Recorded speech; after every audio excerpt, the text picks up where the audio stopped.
देखते हैं।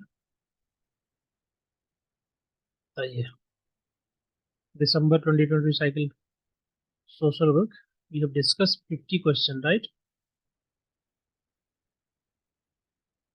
55 हो गए थे सर, 55। ओके। 55 के ऊपर। 55 ये वाला हो गया था, 56 भी हो गया था। हाँ हाँ हाँ। 57, प्रोबेबिलिटी सैम्पलिंग के बारे में कौन सा इसमें कथन जो है सत्य नहीं है, उसको आपको बताना है।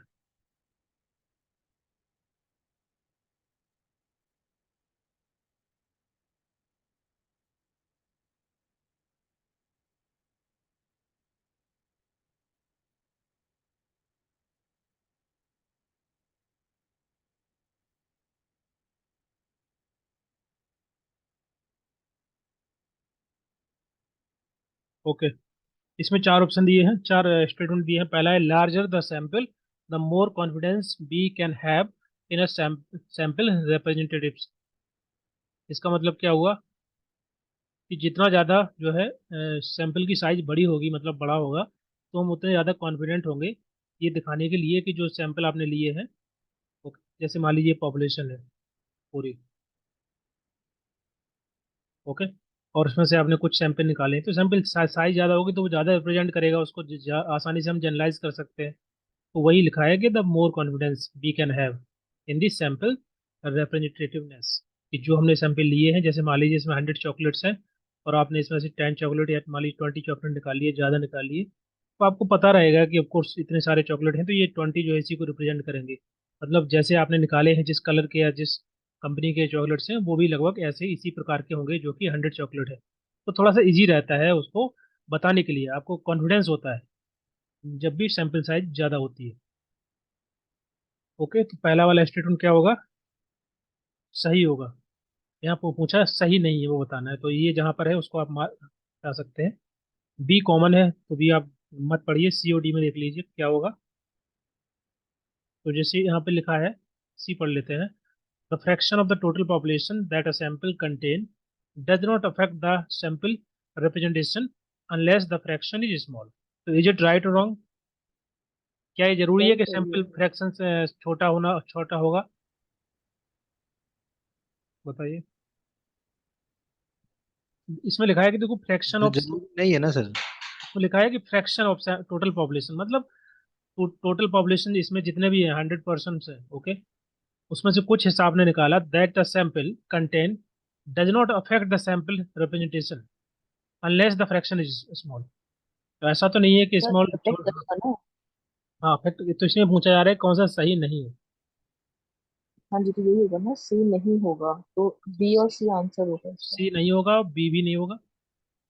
बी क्योंकि कॉमन है तो पढ़ने की जरूरत नहीं है, पढ़ सकते हैं बस।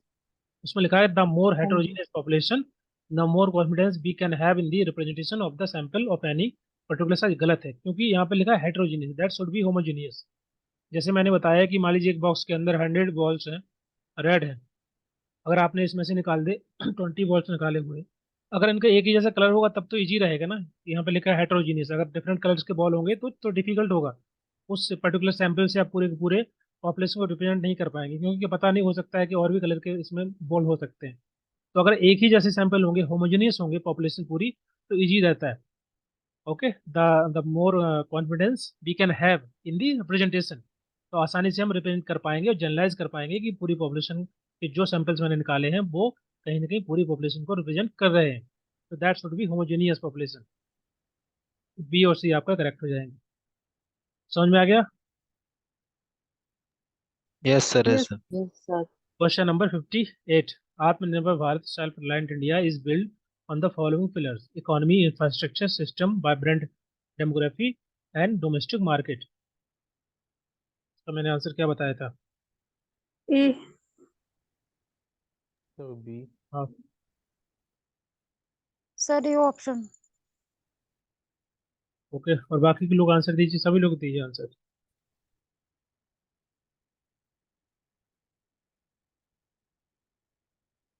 तो पहला वाला, इसमें देखो जो सर 5 पिलर हैं, 5 पिलर सर की इन्होंने बात की थी। हाँ जी बताइए। सर डोमेस्टिक मार्केट वैसे तो होना चाहिए ना इसमें। बिल्कुल होना चाहिए। सी इसमें देखो, यहाँ पर जो 5 पिलर्स जो कि मेंशन किए गए हैं इसके अंदर, अ, आत्मनिर्भर भारत के अंदर, पहला है आपका इसमें इकोनॉमी है जो कि यहाँ पर लिखा हुआ है। दूसरा इंफ्रास्ट्रक्चर है। तीसरा सिस्टम है। चौथा वाइब्रेंट डेमोग्राफी। और पांचवा जो है वो है डिमांड। ओके, तो ये डायरेक्टली चार पांच मेंशन है। डोमेस्टिक मार्केट हो चूंकि चूंकि हमारे पास इसमें चार ही ऑप्शन है ना, और ये डोमेस्टिक मार्केट डायरेक्टली ऐसा नहीं लिखा है। डिमांड ऑफ कोर्स ये डोमेस्टिक मार्केट के लिए भी है और इंटरनेशनल मार्केट के लिए भी है, ग्लोबल मार्केट के लिए भी है। तो इसमें दोनों चीजें कवर हो जाएंगी। क्योंकि सेल्फ रिलायंट इंडिया का मतलब केवल ये नहीं कि इंडिया की मार्केट में ही उसको उनके प्रोडक्ट बनेंगे, और जो भी है बाहर के लिए भी है, ग्लोबल मार्केट के लिए भी ये डिमांड बढ़नी है उस प्रकार से। तो यहाँ पे डिमांड मेंशन किया गया है, डोमेस्टिक मार्केट डायरेक्टली मेंशन नहीं है। मतलब ऊपर आ जाएगा, बट वो तो ये डायरेक्टली नहीं करा गया है, तो वाइब्रेंट इस वजह यस, से वो नहीं है। बिल्कुल डोमेस्टिक मार्केट तो होना ही होना है, क्योंकि यहाँ जब लिखा ही है कि आत्मनिर्भर भारत, एग्जैक्टली तभी। तो वो तो इसका हिस्सा होगा। Domestic market and the global market दोनों के लिए उसमें डिमांड की बात की है। ओके, तो इसमें आपका ए बी और सी और डी हो जाएगा। ये आंसर हाँ। है। Next question, question number 59। Demography क्या है सर? सॉरी, ये वाइब्रेंट डेमोग्राफी डेमोग्राफिक का मतलब क्या होता है? एक एरिया, बाउंडेड एरिया। हम्म। Population. हाँ, पॉपुलेशन। सर एक एरिया, एक डेमोग्राफी होती है किसी भी चीज की, एक मतलब लोकेशन होता है कुछ। सी डेमोग्राफी का मतलब यहाँ पर एक लोकेशन से नहीं है, पूरे के पूरे यहाँ पर बात कर रहे हैं वो पूरे इंडिया की। ओके, तो मतलब इस सिंपल इसका मतलब है कि जो भी सिटीजन है कंट्री के अंदर वो इंडिपेंडेंट होंगे, सेल्फ रिलायंट होंगे, उसको कहीं ना कहीं वाइब्रेंट डेमोग्राफी को जोड़ करके देख रहे हैं। ओके,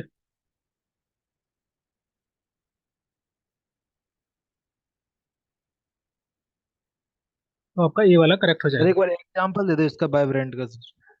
वाइब्रेंट का मतलब होता है कि वाइब्रेंट का मतलब क्या होता है सभी सेंस में, समझे अगर उसको, कि अब चूंकि यहाँ पर हम बात करें सर्फ लैंड की, उसको लेकर के वाइब्रेंट डेमोग्राफी लिखा है कि सभी सेंस में, सभी तरीके से जो सिटीजन होंगे वो इंडिपेंडेंट होंगे, सेल्फ रिलायंट होंगे, हर एक एस्पेक्ट में जो भी पिलर यहाँ पर दिए गए हैं सभी चीजों में। तो वाइब्रेंट मेंशन किया है, ये in the all senses. Okay. ठीक है सर। Okay sir. तो पहला वाला आपका करेक्ट हो जाएगा। Next question, question number 59।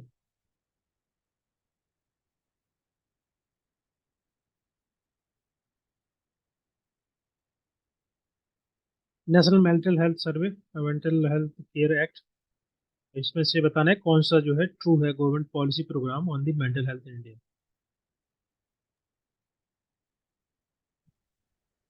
Sir ये appointment of the mental health professionals in the higher education institutions, ये तो सही नहीं है ना।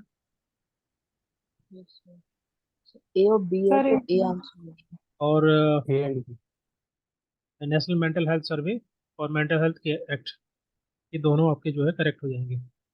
पहला वाला करेक्ट हो जाएगा। सर हम लोग से डी से भी एलिमिनेट कर सकते थे ना। हाँ, वैसे भी कर सकते हैं, या फिर सी वाला से भी कर सकते हैं। ठीक है। हाँ, क्योंकि डी तीनों में है तो उसको आप एलिमिनेट कर सकते हैं। सी भी तीनों में है तो इससे भी कर सकते हैं। Next question, question number 60। Group workers should be familiar with 4 type of group dynamics, sorry, types of group dynamics. बताइए कौन कौन होंगे चार। Positioning one self in the most comfortable situation, communication and the interaction pattern, cohesion of the group and its attraction for its member, and social control and norms, rules and। तो B. बताइए क्या answer होगा। B. देखो, इसमें B में लिखा है B C D E, मतलब ये नहीं होगा। ये का मतलब क्या है, positioning one self in the most comfortable situation, ये तो नहीं होगा ना। यहाँ पर बात कर रहे हैं yes group sir sir. Worker should be familiar with 4 types of the group dynamics. Group dynamics के अंदर, ग्रुप डायनेमिक्स का मतलब क्या होता है? बताइए एनीवन। यहाँ पर ग्रुप के अंदर जितने लोग हैं उनके बीच का जो इंटरेक्शन, रिलेशनशिप, ओके, और उनकी जो रोल रिस्पॉन्सिबिलिटी है वो किस तरीके से निभा रहे हैं, तो ग्रुप डायनेमिक्स की डिग्री होती है वो हाईएस्ट तभी होगी जब ग्रुप के अंदर इंटरेक्शन ज़्यादा अच्छा होगा, सबके रोल रिस्पॉन्सिबिलिटी सही तरीके से निभाएंगे, एक दूसरे की मदद करेंगे, हेल्प करेंगे, प्रॉपर तरीके से इंटरेक्शन होगा।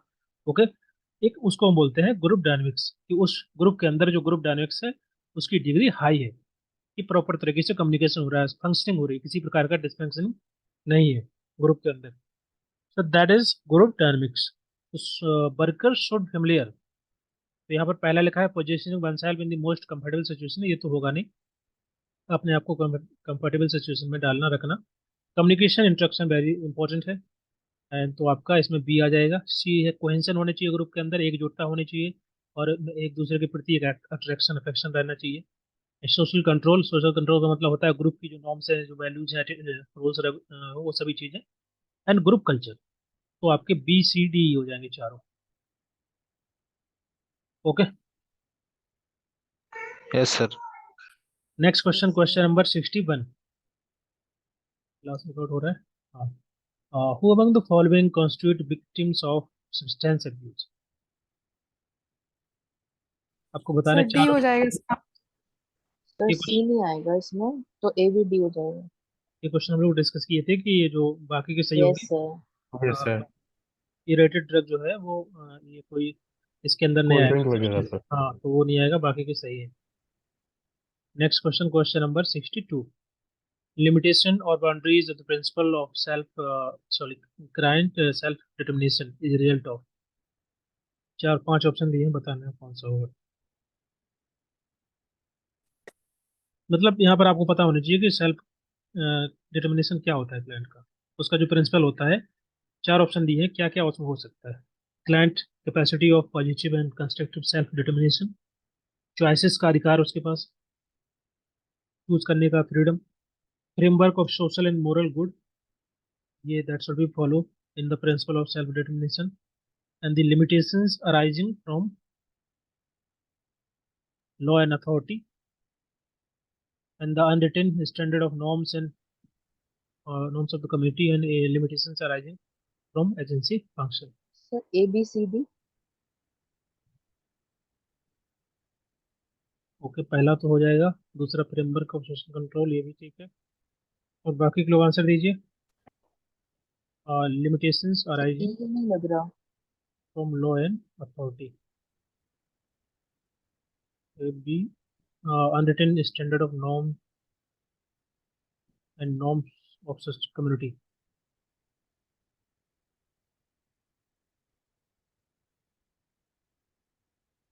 ये आंसर होगा, बाकी सब लोग दीजिए। Limitations arising from agency function, yes sir A B नहीं लग रहा। ये क्यों नहीं होगा एजेंसी फंक्शन?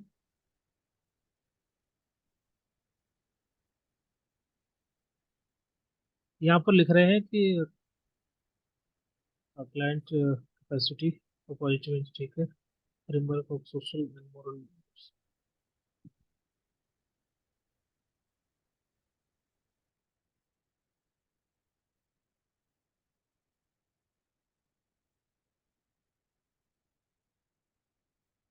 सारे होंगे ना सर, इसमें सारे नहीं होंगे। सी अगर आपका इसमें ये वाला नहीं होगा देन ये फिर तो ये भी नहीं होगा। Limitations arising from the law and authority and agency,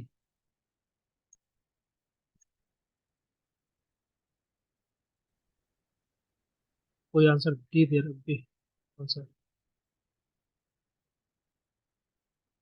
unwritten standard and norms of the community. Sir client determination की बात हो रही है, तो लॉज एंड अथॉरिटी तो इम्पोर्टेंट है मेरे अकॉर्डिंग। और बट एजेंसी का फंक्शन अराइज होना ये थोड़ा सा वो लग रहा है मुझे, इसलिए मैंने ई को वो करा। एजेंसी का फंक्शन का मतलब यहाँ पर है कि वो सोशल वर्कर जो है वो चूंकि एजेंसी से ही है, वो उसकी बात कर रहे हैं वो। अच्छा। हाँ, ओके। एजेंसी का मतलब डायरेक्टली एजेंसी पर्टिकुलर पर्सन से इंटरेक्ट नहीं करती है, एजेंसी के जो स्टेक होल्डर होंगे लाइक सोशल वर्कर जो होगा, लिमिटेशंस। हाँ, तो वो उसके अंदर आएगा। Okay, so limitations arising from the agency function या सोशल वर्कर वर्क बोल सकते हैं। ओके, तो अगर सी होगा तो फिर आपका ई, सी और ई तो एक ही प्रकार से है, सो ये तो साथ में रहेगा उसके। पहला ये दो बी सी ठीक है, एंड सी डी और ई। आई थिंक सभी लग रहा है इसमें ऑप्शन नंबर पहला करेक्ट लग रहा है। ओके, क्योंकि सी और जो है ई तो आप कनेक्ट करके देख सकते हैं, law and authority, and then this is the like agency function का मतलब है यहाँ पर सोशल वर्कर से। बी तो सर इसमें होगा ही, वैसे भी framework of social and moral code तो होना चाहिए वैसे। ठीक है, इसका आंसर ए वाला होगा। ओके, यही आंसर भी है इसमें, वैसे आंसर की में पहला वाला करेक्ट होगा। Yes sir, yes. ओके, आगे बढ़े। Yes sir. Yes sir. Question number 63, which of the following are typical feature of Weberian bureaucracy. क्या क्या फीचर है इनके, ब्यूरोक्रेसी के क्या क्या फीचर है, जैसे यहाँ पे लिखा है division of labour, hierarchy, regulation, personal record keeping.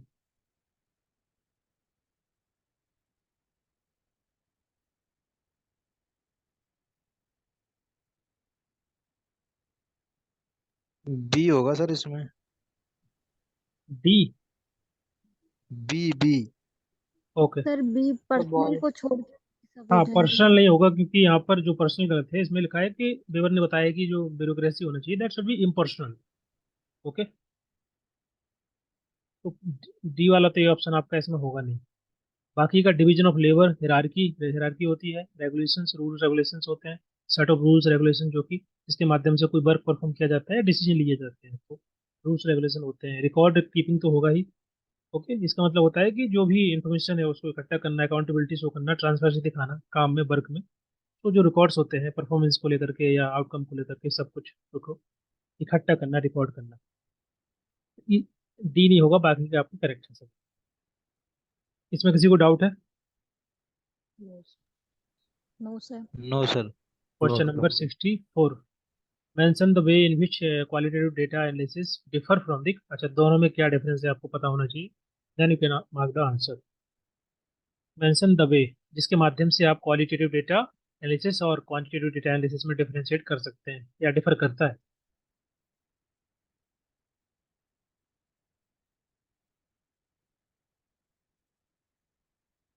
emphasis on seeking universal generalization rather than sensitivity to context। तो यहाँ पर बात कर रहे हैं क्वालिटेटिव डेटा की। तो ये सही लिखा है क्या? यहाँ पे लिखा है सेंसिटिविटी कॉन्टेक्स्ट। तो हम तो universal B C generalization D focus. होना। हाँ, बिल्कुल। डीसी डी में क्या बी लिखा है? C D presuming the possibility of value free inquiry, is it possible in the qualitative data?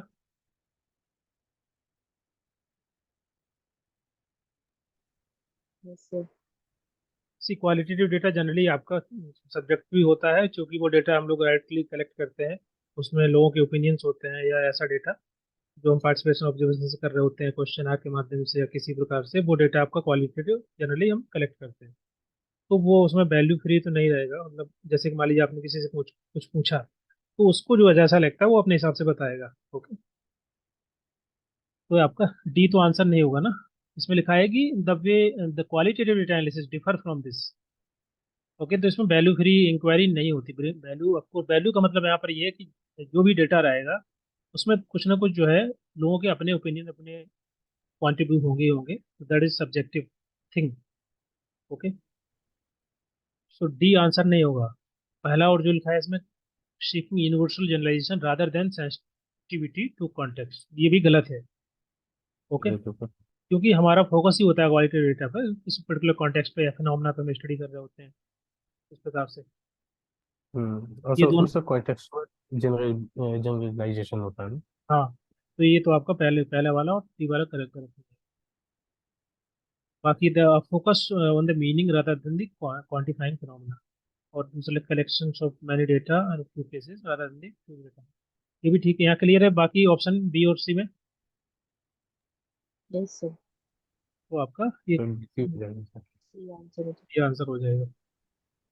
Next question, question number 65। ये क्वेश्चन हम लोग डिस्कस किए थे।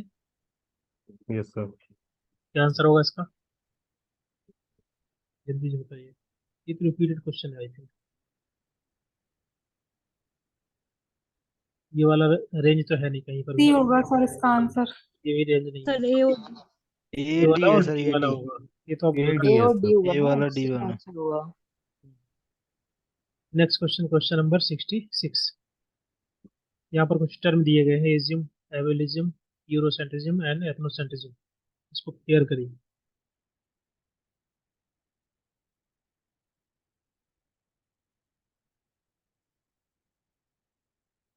एजिज्म का मतलब क्या होगा? एजिज्म का मतलब एज के आधार पर, ओके, किसी भी चीज के बारे में एक हम प्रेजुडिस या इन्फ्लुएंस डेवलप करते हैं किसी इंडिविजुअल या किसी ग्रुप के बारे में एज के आधार पर। ओके, सर जैसे डी। ओल्ड एज पर्सन, बूढ़े लोग होते हैं तो उनके बारे में लोगों का अपना एक ओपिनियन या बोल सकते हैं प्रेजुडिस, एक इन्फ्लुएंस होता है, सो उसको हम बोलते हैं एजिज्म। तो ये पहला पेयर होगा आंसर फोर्थ के साथ। सर डी डी होगा आंसर सर, होगा सर डी इसका। होगा, डी होगा सर। हम्म, तो ये तो यहाँ पे बाकी और देख लीजिए। एबलिज्म का मतलब क्या हुआ? Discrimination, discrimination, discrimination in the favour of the abled body. Favour of the avail bodies. ठीक है। Avail bodies. यूरोसेंट्रिज्म का मतलब क्या होता है? The view, the opinion, European culture practice, जैसे कि यूरोपियन कल्चर को सबसे बेटर टू मानना। व्यू द यूरोपियन जैसे यूरोपियन प्रैक्टिस जो जो as Britishers, superior to. Yes yes, जो ब्रिटिशर्स थे वो इसको फॉलो करते थे। उनको लगता था कि उनका जो कल्चर है वो सही है, और वो अपने कल्चर को प्रमोट करते थे या लोगों से अडॉप्ट कराने की कोशिश करते थे। लाइक उनको लगता था कि the European culture is superior to the other. Supremacy जैसा ना कुछ। हाँ, सुप्रीमेसी जो होता है, सुपीरियोरिटी जो होता है, उसको यहाँ पे लिखा है यूरोसेंट्रिज्म, मतलब यूरोपियन कल्चर को ज्यादा यूरोसेंट्रिज्म। सुपीरियर मानना अदर कल्चर के कंपेरिजन में। ओके, तो अपने कल्चर, अपनी प्रैक्टिसेस के आधार पर वो तय करते थे कि सामने वाला कल्चर सही है कि नहीं है दूसरे का। ओके, तो बेस लाइन उनके लिए उनका खुद का कल्चर होता है, उसको बोलते हैं यूरोसेंट्रिज्म। एथनोसेंट्रिज्म का मतलब क्या होता है?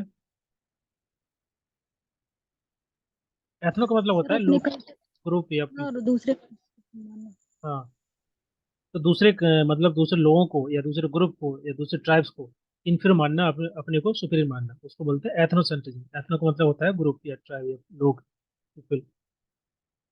Okay, so making judgment, making inference or like judicial view, prejudices view about other person, that is called ethnocentrism। चारों में कोई डाउट तो नहीं है?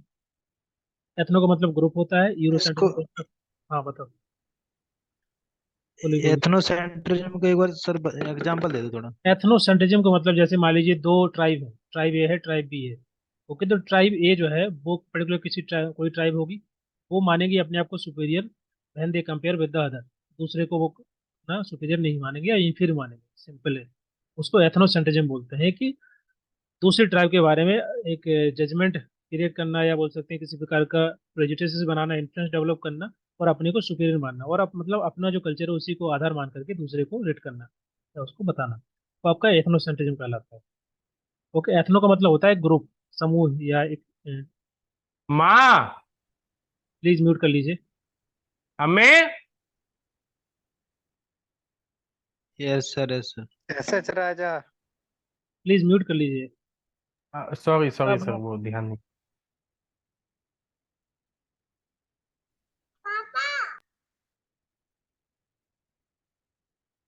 ओके, क्लियर है एथनोसेंट्रिज्म? इससे रिलेटेड यस एक क्वेश्चन था हाँ हाँ। सर, इसमें एक एथनोग्राफी और एथनोलॉजी। एथनोग्राफी अलग चीज है। एथनोग्राफी आपका, एथनो एथनोलॉजी। एथनोग्राफी स्टडी होता है जो हम जनरली करते हैं ट्राइबल कल्चर का, वो एथनोग्राफी को बोलते हैं। एथनोग्राफी का मतलब ही होता है एथन, देखो एथनो का मतलब होता है ग्रुप या एक समूह, ये कम्युनिटी, ये कोई ट्राइब। ट्राइब का मतलब केवल ट्राइबल ग्रुप नहीं होता, ट्राइब का मतलब होता है एक कम्युनिटी, ग्रुप। ओके, तो अपने ग्रुप से अपने ग्रुप को सुपीरियर मानना, दूसरे को इंफीरियर मानना, इतना सिंपल आसा, इतना ही है बस। ओके, और यूरोसेंट्रिज्म ठीक का है मतलब सर। होता है कि यूरोपियन कल्चर को सुपीरियर मानना, दूसरे को इंफीरियर मानना। ठीक है, क्लियर है सभी को? Yes sir. Yes sir. Yes sir. Question number 67। पढ़िए आंसर दीजिए।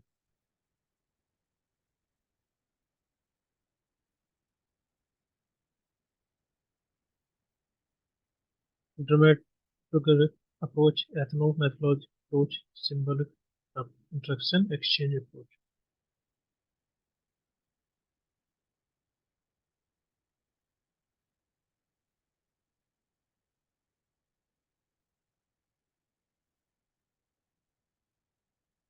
पढ़िए आंसर दीजिए 67 का।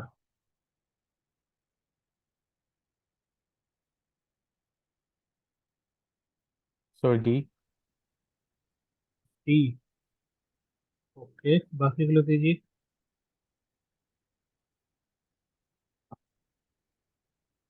Third D option.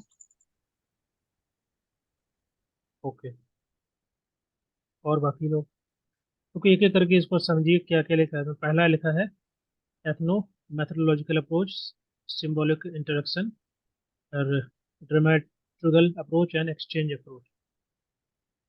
So what is ethno? अभी हम लोग पढ़ रहे थे एथनो मैथोलॉजी अप्रोच, पढ़ा होगा आपने नोट्स में। इसका मतलब क्या होता है?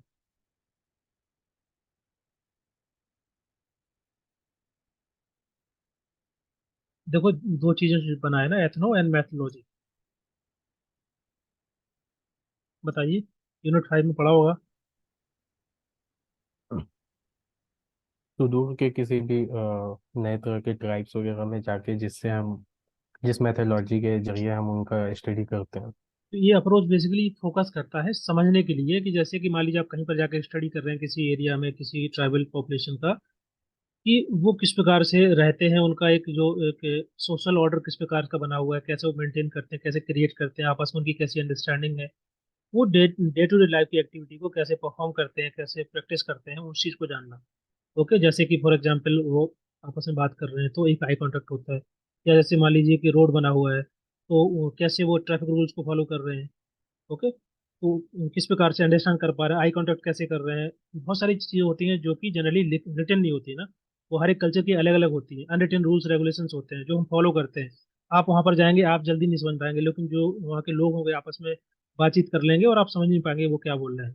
तो जो ट्रांजेक्शन होता है उनके बीच में, उनके कल्चर का जो ट्रांजेक्शन होता है, ओके, और एक अंडरस्टैंडिंग होती है आपस में ग्रुप के बीच में, उसको स्टडी करना एथनो मैथोलॉजिकल अप्रोच कहलाता है। जिससे हम फोकस करते हैं कि कैसे कोई इंडिविजुअल पर्सन या ग्रुप आपस में एक सोशल ऑर्डर कैसे मेंटेन करके रखा हुआ है डे टू डे लाइफ में। ओके, क्योंकि जैसे मान लीजिए ट्राइबल एरिया में जाएंगे तो उनकी एक अलग टाइप की मतलब भाषा तो अलग होगी, लेकिन एक अप्रोच जो होती है आपस में इंटरेक्ट करने की, बातचीत करने की, ओके, वो भी अलग रहती है। तो उसको समझने के लिए हम लोग जनरली इसको, इस मेथड को या अप्रोच को हम यूज करते हैं।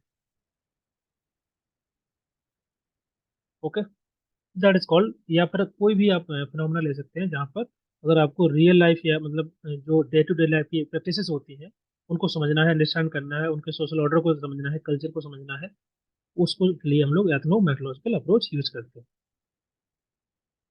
क्योंकि जो रूल्स रेगुलेशन अनरिटन होते हैं, जैसे कि आपने किसी से कुछ पूछा वो बता देंगे, लेकिन जो अनरिटन रूल्स रेगुलेशन है जो कि आप ऑब्जर्व करके ही समझ पाएंगे, लगातार आप रहेंगे साथ में, अंडरस्टैंड करेंगे, समझेंगे, तभी आप उसको समझ सकते हैं। ओके, तो वो आपका एथनो मैथोलॉजिकल अप्रोच कहलाता है। दूसरा यहाँ पर है सिंबॉलिक इंटरेक्शन। सिंबॉलिक इंटरेक्शन का मतलब क्या होता है, बताइए। तो ये जैसे कोई मुझे कैसे देख रहा है और मैं कैसे खुद को देख रहा हूँ। ठीक है, और मतलब जो दूसरों का जो नजर होता है उसको देख करके हम अपने आप को तैयार कर रहे होते हैं। मी एंड आई का जो कॉन्सेप्ट था मीट का। ओके, देखो यहाँ पर सिंबॉलिक पॉइंट इसमें इंटरेक्शन की बात, हाँ बताइए, बोलिए। पॉइंट ऑफ व्यू मान लो सर, किसी का अपना एक इंडिविजुअल पॉइंट ऑफ व्यू रहता है ना, हम्म। नजरिया। ओके, तो सिंबो कौन किस नजरिए से देख रहा है, या आप अपने आप को कैसे नजरिए से देख रहे हो, उससे रिलेटेड। ओके, सी यहाँ पर देखो, हम लोगों को यहाँ पर समझना है ये जो है इंटरेक्शन अप्रोचेस है। इंटरेक्शन अप्रोच मतलब जैसे ये जो पहला वाला है ना अप्रोच, इसमें इंटरेक्शन ही क्यों कर रहे हैं लोगों से हम, है ना। वो जो इंटरेक्शन है वो कौन सा अप्रोच फॉलो कर रहे हैं, हम लोग पहली बात की हमने एथनो मैथोलॉजी, जिसमें हम लोगों के बिहेवियर को या उनके लोगों को अंडरस्टैंड करते हैं, उनकी वे ऑफ लाइफ को अंडरस्टैंड करते हैं, उनकी प्रैक्टिस को अंडरस्टैंड करते हैं, तो कैसे लोग जो है आपस में एक इंटरेक्ट करते हैं, कैसे सोशल ऑर्डर को मेंटेन करते हैं, वो एक इंटरेक्ट अप्रोच को हमको देखना है। दूसरा यहाँ पर लिखा है सिंबॉलिक इंटरेक्शन। तो सिंबॉलिक का मतलब क्या होता है? सिंबल के माध्यम से। ओके, गेस्चर के माध्यम, बहुत कई प्रकार के गेस्चर्स होते हैं, वर्बल क्यूज होते हैं, जो कि हम एक दूसरे को समझ पाते हैं, इंटरप्रेट कर पाते हैं अगर हमको पता होता है। तो जो पर्टिकुलर सिंबल, सर्टेन सिंबल्स होते हैं, जैसे कि हमारी क्लास में आप बैठे हैं, तो अगर हाँ हाथ खड़ा करेंगे तो मतलब आपको शायद कुछ पूछना है या कुछ बोलना है। ओके, अगर टीचर ने कुछ बोला, आपने ऐसे सिर हिला दिया, तो उसका कुछ मतलब है उस सिंबल का। ओके, उसको हम बोलते हैं सिंबॉलिक इंटरेक्शन। इस सिंबल के माध्यम से आप इंटरेक्ट करते हैं। ओके, कुछ बताना चाहते हैं, कुछ बोलना चाहते हैं। ओके, वो कहीं ना कहीं हमारे, जैसे कि सिंबल क्या होते हैं, हमारे इंटरेक्शन को, हमारे कम्युनिकेशन को कहीं ना कहीं इन्फ्लुएंस करते हैं। आप कुछ नहीं बोलेंगे, बात कुछ नहीं करेंगे, लेकिन अपनी आप बात बोल सकते हैं, सामने वाले को समझा सकते हैं। ओके, वो सिंबॉलिक इंटरेक्शन होता है। ओके, तो इंटरेक्शन का एक अप्रोच दूसरा वाला ये भी होगा। तीसरा है यहाँ पर, ये क्लियर है सेकंड वाला? Yes sir. Sir yes sir. हाँ मतलब सर जेस्चर को लेकर के जो भी हमारा हाँ इंटरेक्शन बिल्कुल, हो। जेस्चर हो सकता है, किसी भी प्रकार से आप अपनी बात रख पाते हैं सिंबॉलिक, सिंबल के माध्यम से। ओके, वो आपका सिंबॉलिक इंटरेक्शन कहलाता है। तीसरा यहाँ पर है ड्रामेट्यूरिकल अप्रोच। इसका मतलब क्या हुआ?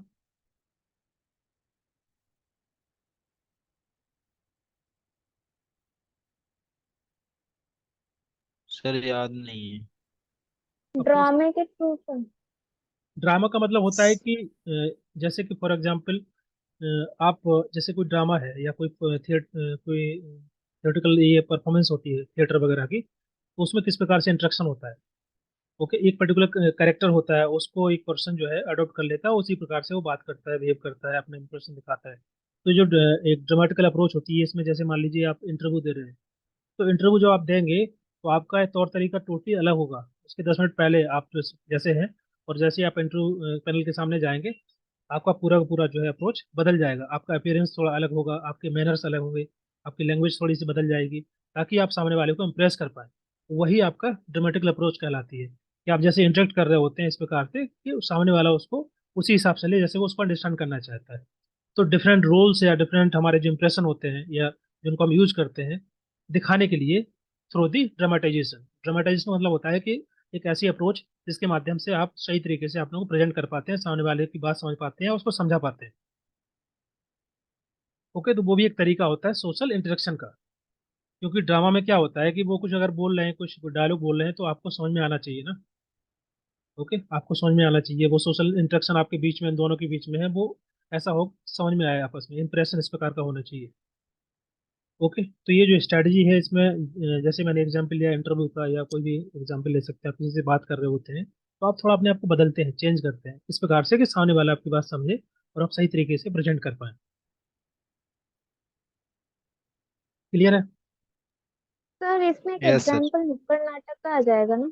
इसका एग्जाम्पल? उसमें भी तो किसी सब्जेक्ट, नुक्कड़ सर नाटक जो फॉकवे करते हैं नुक्कड़ सोशल नाटक। हाँ वर्कर। बिल्कुल, वो सभी बिल्कुल अपनी बात रखने का, जैसे कि नुक्कड़ नाटक, नाटक में क्या होता है कि वो परफॉर्मेंस के माध्यम से कुछ भी एक मैसेज देना चाहते हैं पब्लिक को या जो हाँ लोग देख रहे हैं। सर। ओके, बिल्कुल सभी परफॉर्मेंस वगैरह जितनी भी होती हैं, तो वो सभी आपकी ड्रामेटिक अप्रोच आएगी। एक इंटरेक्शन का अप्रोच है ना। इंटरेक्शन इस प्रकार से भी हो सकता है, यस। ड्रामेटिक तरीके से हो सकता है। और नेक्स्ट है आपका एक्सचेंज अप्रोच। एक्सचेंज अप्रोच का मतलब क्या हुआ?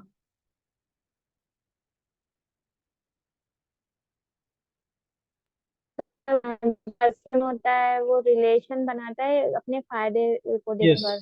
यस। कोई भी रिलेशन। हाँ, जैसे फ्रेंडशिप मान लीजिए, एक एक अप्रोच जहाँ पर हर एक इंडिविजुअल जो है, एक जैसे फॉर एग्जांपल फ्रेंड है, तो आपस में एक इमोशनल सपोर्ट भी होता है, तो इमोशनल एक्सचेंज भी होता है आपस में। ओके, केयर, अटेंशन, टाइम देना, टाइम इन्वेस्ट करना, ये सभी चीज जो है आपस में इंटरेक्शन होती है। ओके, तो वो आपका इंटरेक्शन अप्रोच कहलाता है। तो इसी प्रकार से एक्सचेंज अप्रोच भी इसी के अंदर आ जाएगी। ओके, किसी को कंपनी देना, इमोशनल सपोर्ट प्रोवाइड कराना, केयर करना, अटेंशन देना, तो वो आपका एक्सचेंज अप्रोच कहलाती है। इस प्रकार से हम दूसरे से इंटरेक्ट कर रहे होते हैं, चाहे कोई भी हो, किसी प्रकार का भी रिलेशन हो।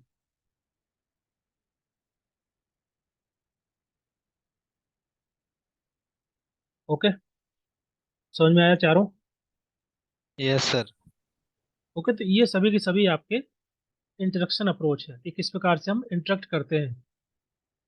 पहला एथनोमेथोलॉजी है, और दूसरा सिंबॉलिक है, तीसरा आपका ड्रामेटिक तरीके से, और चौथा सिंपल कोई भी रिलेशन होगा उसमें एक कॉस्ट बेनिफिट एनालिसिस, या समझ सकते हैं आसान तरीके से कि कुछ ना कुछ हम एक्सचेंज कर रहे होते हैं, चाहे वो फीलिंग हो, चाहे आदान इमोशनल प्रदान सपोर्ट सर। हो, हाँ, आदान प्रदान।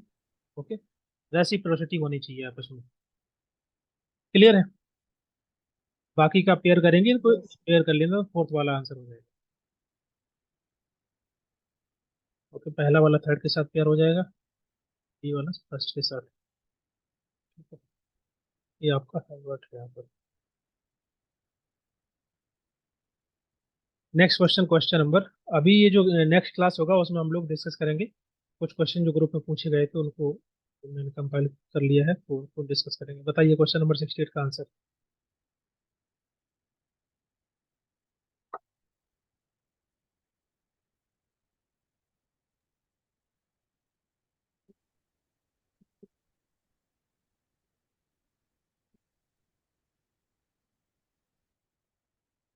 Sir D.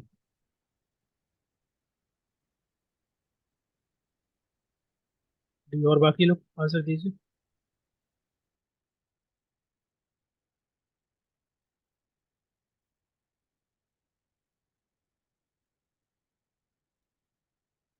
Yes sir, D होगा।